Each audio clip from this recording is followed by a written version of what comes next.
तो आज की इस वीडियो में मैं आपको किलिंग ग्राउंड्स की स्टोरी एक्सप्लेन करूंगी, जो कि 2016 की स्टोरी है। तो अगर आपको वीडियो पसंद आए तो वीडियो को लाइक करें और चैनल पर नए हैं तो चैनल को सब्सक्राइब करें। मूवी की स्टार्टिंग में हमें एक फैमिली दिखाई जाती है जो कि बीच पर आई होती है। उस फैमिली में टोटल 4 लोग होते हैं, हस्बैंड, वाइफ, उनकी बड़ी बेटी और उनका एक छोटा बेटा जिसका नाम ओलिव होता है। रात का खाना खाने के बाद वो कुछ बातें करते हैं और फिर अपने टेंट में सो जाते हैं। और ओली के पेरेंट्स उसे कहीं घुमाने के लिए साथ में ले जा रहे थे। वो ओली की सिस्टर को भी साथ जाने के लिए कहते हैं, लेकिन वो कहती है कि मैं नहीं आ रही, मैं यहीं रुकूंगी। और जैसे ही वो लोग वहाँ से जाने लगते हैं तो उनकी बेटी उन्हें रोकती है एक पिक्चर क्लिक करने के लिए। उसके बाद वो दोनों ओली को लेकर वहाँ से चले जाते हैं। तभी उस लड़की को वहाँ पर किसी के होने का एहसास होता है और अकेला होने की वजह से उसे डर लगता है, इसलिए वो जाकर अपनी गाड़ी में बैठ जाती है। और थोड़ी देर गुजर जाने के बाद उसकी कार के पीछे आकर एक और गाड़ी रुक जाती है और उस गाड़ी में से एक आदमी निकलता है जिसका नाम जर्मन होता है। जर्मन के साथ एक और आदमी होता है जिसका नाम चौक होता है, वो भी उसके पीछे पीछे बाहर निकलता है। ओली की सिस्टर अपनी गाड़ी में सो रही होती है और ये दोनों उसे देख लेते हैं। तो जर्मन कहता है हमें इसे साथ ले जाते हैं। तो चौक कहता है कि तुमने पिछली बार भी ऐसा ही किया था जिसकी वजह से तुम्हें जेल जाना पड़ा था। और जर्मन कहता है कि मुझे उस गलती पर शर्मिंदगी भी है और मैंने बहुत कुछ सीख भी लिया है। और वो कहता है कि फिर भी मैं इसे साथ लेकर ही जाऊंगा और चौक इस बार राजी हो जाता है। उसके बाद ये लोग उसके टेंट की तरफ बढ़ते हैं ये चेक करने के लिए कि इसके साथ और वहाँ पर कौन है। और ओली की सिस्टर जाग जाती है और चौक को बाहर खड़ा हुआ देख लेती है और गुस्से में उससे कहती है कि मेरी गाड़ी से पीछे हटो। वो एक दफा पीछे होता है और फिर आगे बढ़ जाता है। ये देखकर ओली की सिस्टर हॉर्न बजा देती है। इस हॉर्न की आवाज जर्मन भी सुन लेता है और उसके पेरेंट्स भी सुन लेते हैं। जर्मन को पता चल जाता है कि वो जाग चुकी है, इसीलिए उसकी गाड़ी की तरफ बढ़ना शुरू कर देता है। और ओली का फादर भी हॉर्न की आवाज सुनकर अपनी बेटी को चेक करने के लिए जाता है और जर्मन गाड़ी से गन निकल कर ले आता है और ओली की सिस्टर को गन पॉइंट करके उसे गाड़ी से बाहर आने के लिए कहता है। और वो डरती डरती बाहर आ जाती है। तभी उसका फादर उसे वहाँ बचाने के लिए आ जाता है, जिसे वो लोग मारकर बेहोश कर देते हैं। और ओली की मदर उसे टेंट में छोड़कर उन लोगों की तरफ बढ़ना शुरू कर देती है। उसकी मदर आते ही चौक पर अटैक कर देती है और ये देखकर ओली की सिस्टर वहाँ से भागना शुरू कर देती है, लेकिन जर्मन गोली चलाकर उसे रोक लेता है। और चौक उसके फादर की तरफ गन करते हुए कहता है कि अगर तुम यहाँ से भागी तो ये अपनी जान से जाएगा। और ये सुनकर ओली की सिस्टर वहीं रुक जाती है। उसके बाद ये तीनों उनके हाथ और मुंह बांध देते हैं और उन्हें कहीं जंगल की तरफ ले जा रहे होते हैं। और चौक एक जगह पर बैठकर ओली की सिस्टर का मोबाइल चेक कर रहा होता है और वो उनकी पिक्चर्स भी देख लेता है जिसमें उसे ओली भी नजर आ जाता है। तभी उसे पता चल जाता है कि इनके साथ एक बच्चा भी था जो कि अभी यहाँ पर नहीं है, इसीलिए वो पिक्चर जर्मन को भी दिखाता है। फिर जर्मन ओली की मदर से पूछती है कि ये कहाँ पर है, तो उसकी मदर उसे कुछ भी नहीं बताती। उसके बाद वो लोग उन्हें अलग अलग ट्रीज से बांध देते हैं। जर्मन ओली के फादर के सर पर एक कैन रखता है जबकि चौक निशाना लगाने लगता है। ओली का फादर डरते हुए कांप रहा था जिसकी वजह से वो कैन नीचे गिर जाता है। वो एक दफा फिर से कैन रखते हैं और फिर निशाना लगाने लग जाते हैं, लेकिन क्योंकि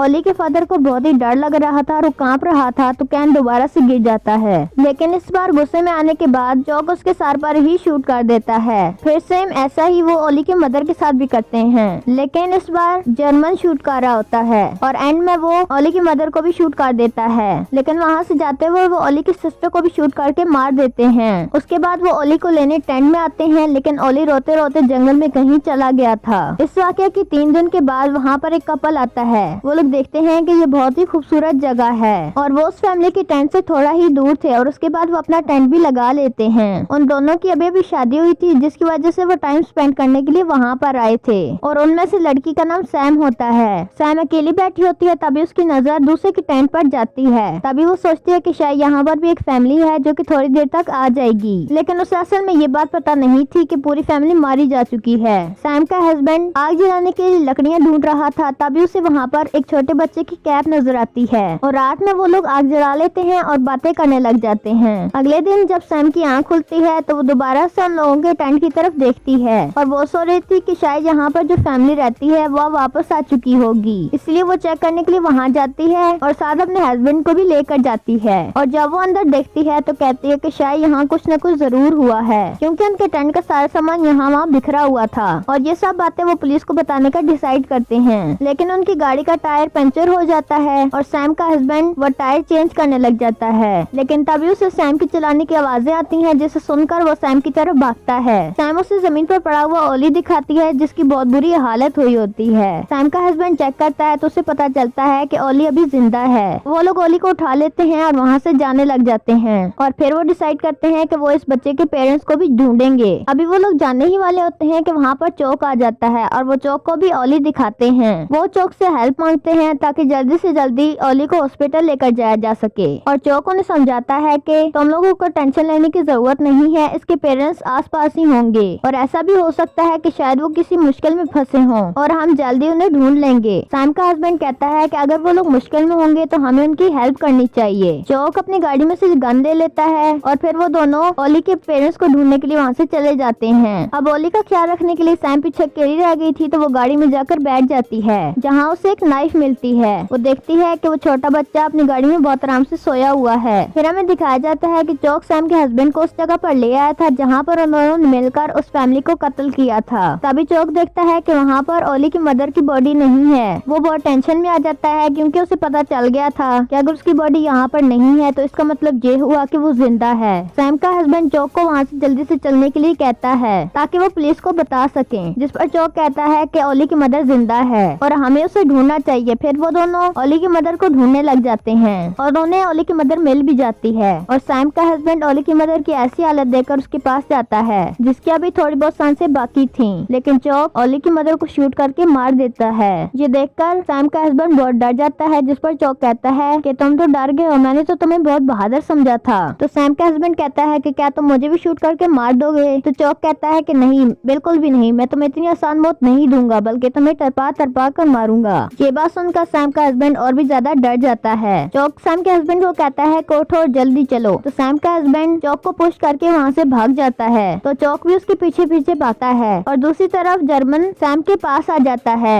और सैम उसे सारी बात बता देती है। सारी बातें सुनकर जर्मन अपनी गाड़ी से गन निकाल कर लाता है। जब सैम उसके हाथ में गन देखती है तो वो डर जाती है और जल्दी से जाकर अपनी गाड़ी में बैठ जाती है और जर्मन वहाँ आकर उसे गाड़ी में से बाहर निकलने के लिए कहता है, लेकिन जब वो नहीं निकलती तो वो गाड़ी का शीशा ही तोड़ देता है और खुद ही दरवाजा खोलने की कोशिश करने लगता है। तो सैम उसी चाकू से उसका हाथ काट देती है जिसकी वजह से उसे काफी चोट लगती है और वो अपना खून रखने की कोशिश करने लग जाता है, जिस पर सैम मौका देखकर ओली को लेकर वहाँ से भाग जाती है। जर्मन जब सैम को भागता हुआ देखता है तो वो अपने डॉग को उसके पीछे लगा देता है। सैम का हस्बैंड भागते भागते एक जगह पर आकर छुप जाता है और चौक भी उसके आसपास ही था और उसे ही ढूंढ रहा था। चौक को अचानक वहाँ से कोई भागता हुआ दिखाई देता है तो वो उसी तरफ शूट कर देता है और वो उसी तरफ बढ़ता है जहाँ पर उसने शूट किया था और जब वो वहाँ आकर देखता है तो जिसको उसने शूट किया था वो और कोई नहीं बल्कि जर्मन था, जो गोली लगने की वजह से डर से चिल्ला रहा था। गोली मारने पर वो जर्मन से माफी मांग रहा होता है, तभी उससे ओली के रोने की आवाज आती है। तभी वो सैम को देख लेता है और आस्ते आस्ते उसकी तरफ बढ़ना शुरू कर देता है और चौक सैम को गन पॉइंट पर लेकर जर्मन के पास आ जाता है और ओली को वो सैम से ले लेता है और जमीन पर फेंक देता है और वो उस जर्मन को शूट करके मार देता है क्योंकि गोली लगने की वजह से जर्मन बहुत तकलीफ में था और चौक उसे तकलीफ में नहीं देख सकता था। फिर चौक सैम को बिठाकर गाड़ी में वहाँ से जाने लग जाता है। तभी सैम गाड़ी का स्टीयरिंग हिला देती है जिसकी वजह से गाड़ी का बैलेंस बरकरार नहीं रहता और वो ट्री से जाकर टकरा जाती है। दूसरी तरफ वहाँ पर सैम का हस्बैंड पुलिस ले आया था। पुलिस अब चौक की गाड़ी की तरफ बढ़ रही थी लेकिन चौक उन पर दूर से ही फायरिंग करना शुरू कर देता है। ये देखकर सैम का हस्बैंड जल्दी से गाड़ी स्टार्ट करने लग जाता है लेकिन चौक उसके बाजू पर शूट कर देता है और फिर चौक उन दोनों को पुलिस की गाड़ी में प्रिजनर बना लेता है और वो गाड़ी सैम चला रही होती है और उनके पीछे चौक गन लेकर बैठा होता है।